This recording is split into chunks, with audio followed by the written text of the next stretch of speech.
GingerGM. Welcome to another long play video. No cheats, please, no cheats, just a proper game. And I'm risking it by playing a random person online.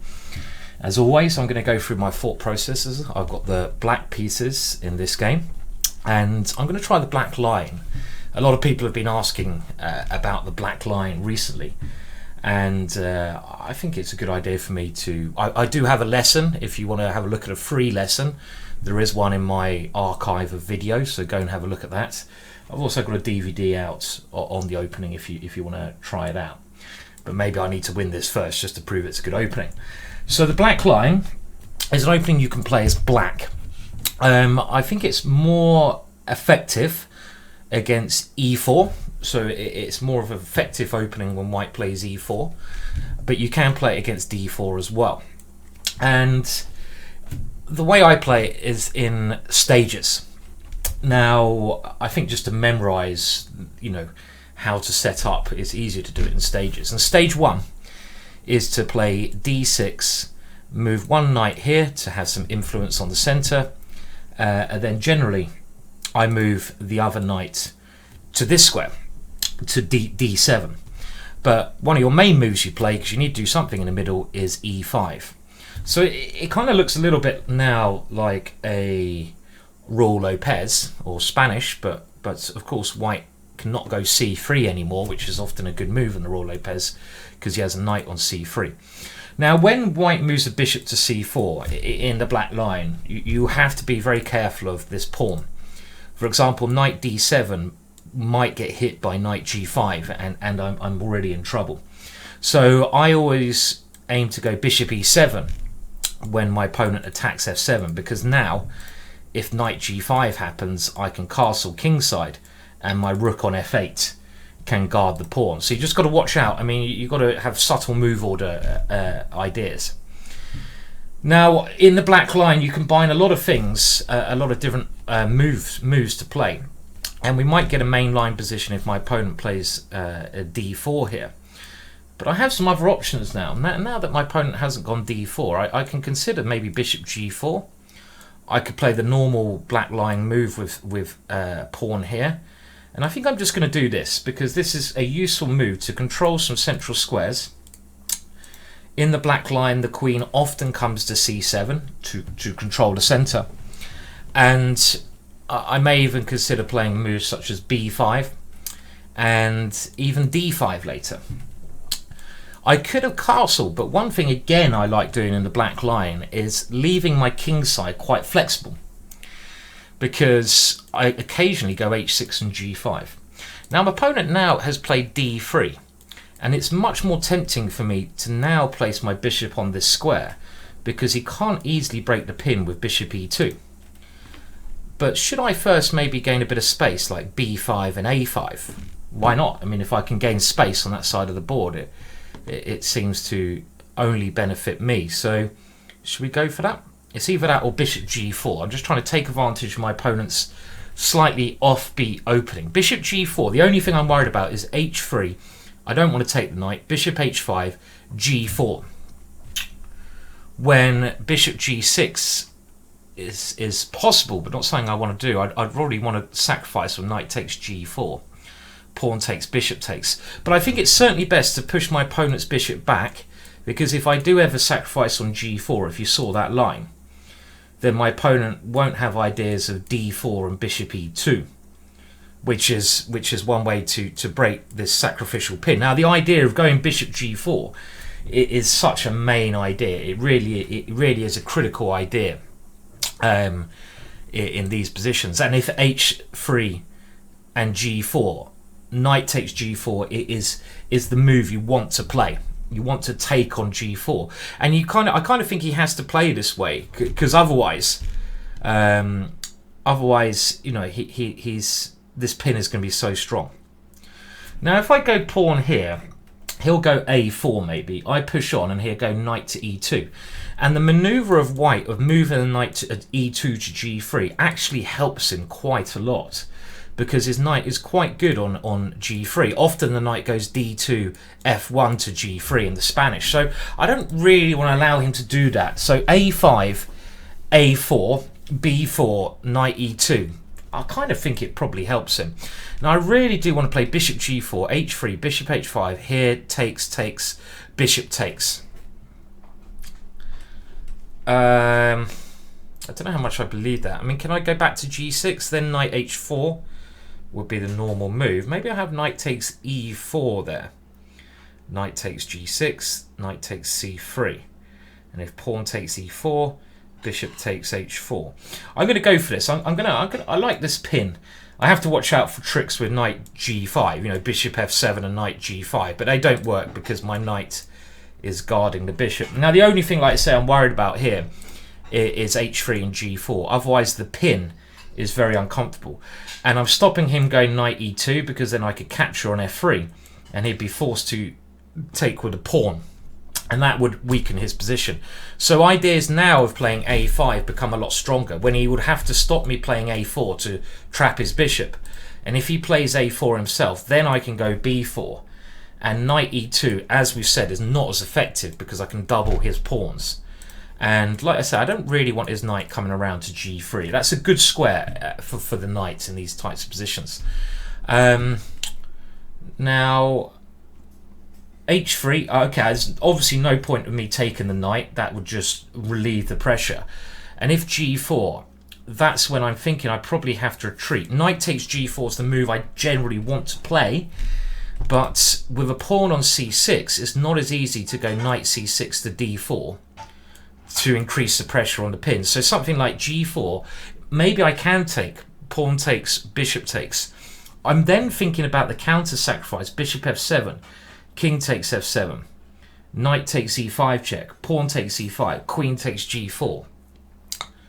And he has f4 coming. I don't know. I'm not sure. It's a really hard decision. If he plays g4, do I go knight takes g4 and try to keep the pressure on the pin when there's no immediate way I can take advantage of that, but a pin is very strong? Or the other way I wanted to play is just to go bishop g6. So g4, bishop g6, when knight h4 is an old idea, a Capablanca's, because my bishop can be very bad there. But he hasn't done that. Okay, he's moved his bishop here.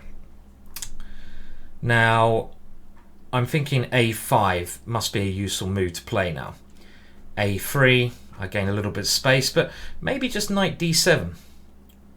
Knight d7. Does he want to play g4 then? How about knight takes g4 then? The move I always have to calculate. Pawn takes, bishop takes.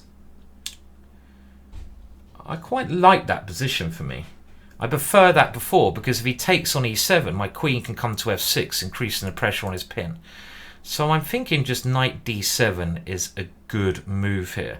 Now, are there any tactics with knight takes e4? I've got to look out for this as well here. I don't think so. So I'm just going to develop. I'm just going to develop my last minor piece before I get thinking about, you know, doing too much here.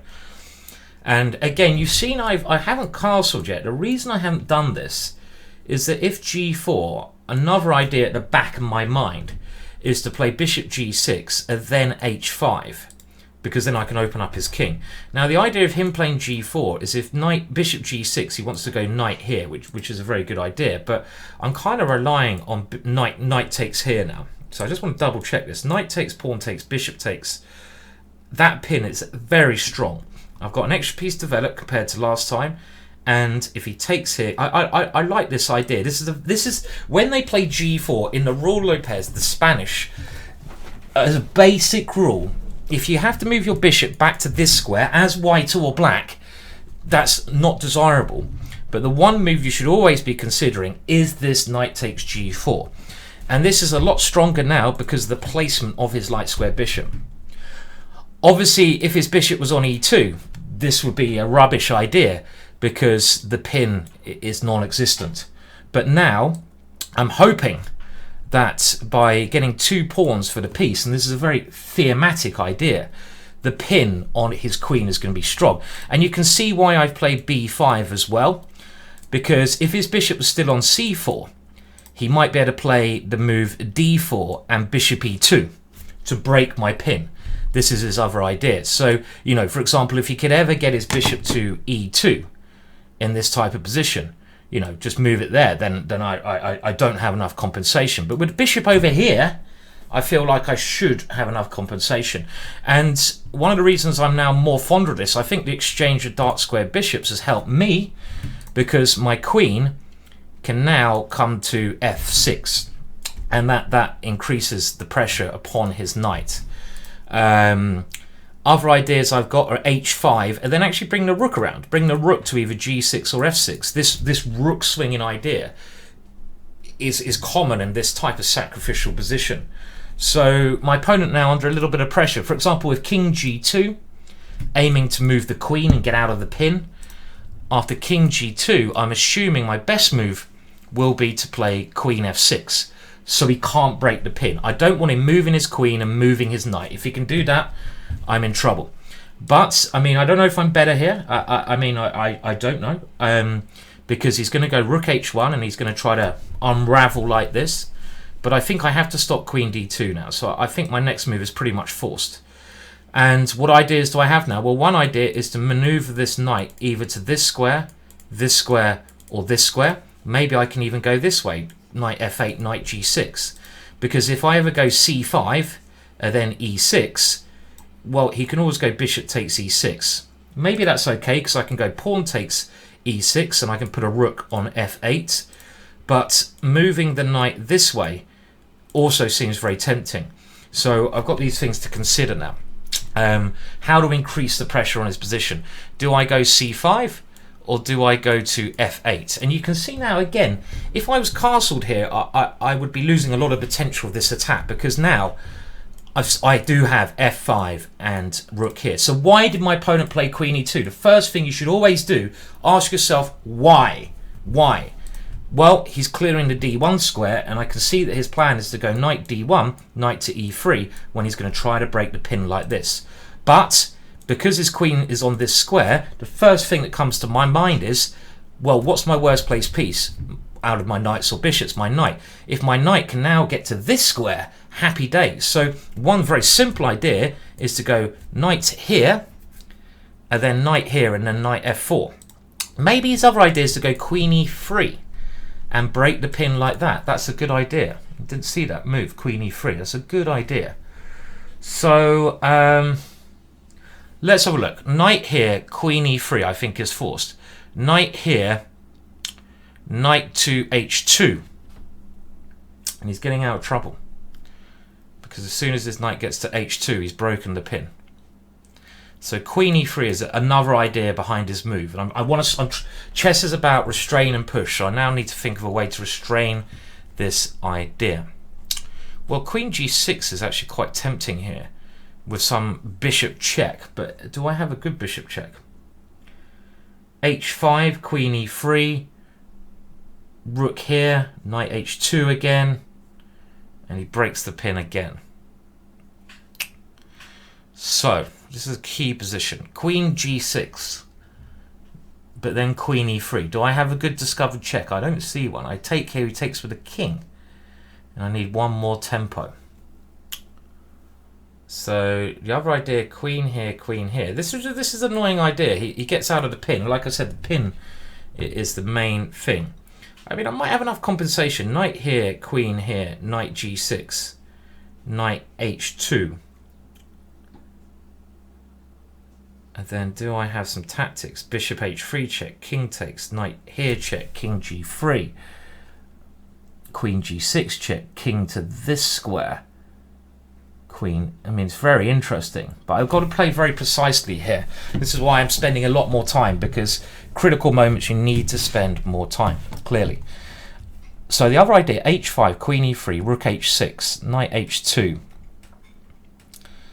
And don't see how I'm going to do much in that particular position, because he's not maybe threatening to take there, but he's out of the pin. He's going to go f3 or f4 now, and I've got no moves. Now queen here, queen e3, and if queen h5, rook h1, and if something like f5, so what? He takes, queen takes, knight h2.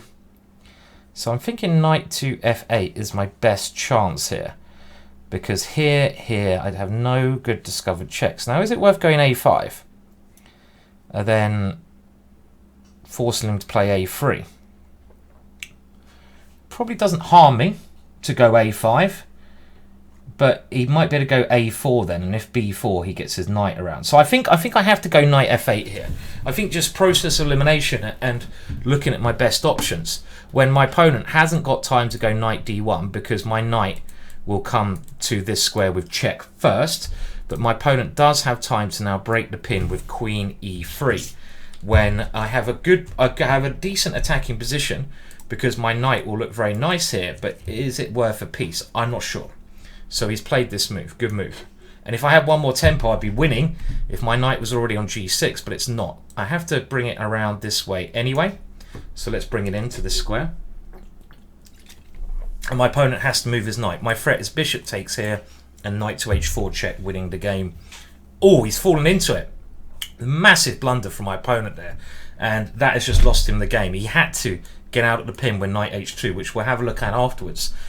Still, I think very thematic game, this one, because now, well, I simply have this check here, and my knight doesn't just have the f4 square it can dive into, it also has the h4 square. So it's actually game over, I think, pretty much immediately in this position. As we can see, he has to resign. So a short and sweet game there, and we'll have a look at that in a second. I just want to remind everyone that I'm going to be streaming today at 9 p.m. GMT for maybe an hour and a half today, and there are the times of the stream, so I hope you can join me. It's not the Title Tuesday stream. I should have got rid of that one, excuse me. That's not going on, but there is a stream. It's not even Tuesday, so it can't be Title Tuesday stream, but there is a stream at 9 p.m. GMT today, and I'll probably play another long play game. I'll try to play some of the people who have subscribed to my channel, so I hope you can join me there on my stream. That's 9 p.m. GMT English time. So just to show you the final position, the point is, if queen takes, knight to h4, game over. And, well, I mean, if he moves his king, it's clearly going to be game over. Let's say king g1. Worst case scenario, I'm just 2 pawns up, but it should be on the verge of checkmating him as well here. I mean, can I take an e2? I'm just thinking that the best way to win this position, something like, well, there's a number of ways I can. I mean, I don't need to do anything particularly straight away, but there should be an immediate win here. Even knight h4, move the queen around. I mean, you guys can see that it's just winning. I mean, one simple way, if I just take the knight and then maybe just go knight g f4, and that knight will remain there for the rest of the game, and I can now either try to get my queen in with checkmate or start pushing my g and h pawns. So what were the most important things from that game? Well, my opponent did not play the main line black line. The main line black line is around this position where white plays d4. So if white doesn't play d4, if he doesn't play the lines that you're expecting, think a little bit outside the box. Don't just do the same moves in the opening because that's what you've been taught to do. Every move I played in this game, as you could see, had a purpose. And you've always got to play with a purpose. And in the game situation, it was, well, I mean, you could call it a black line. It's also like a perk or even a sort of a Petrov kind of position. But he did not go d4.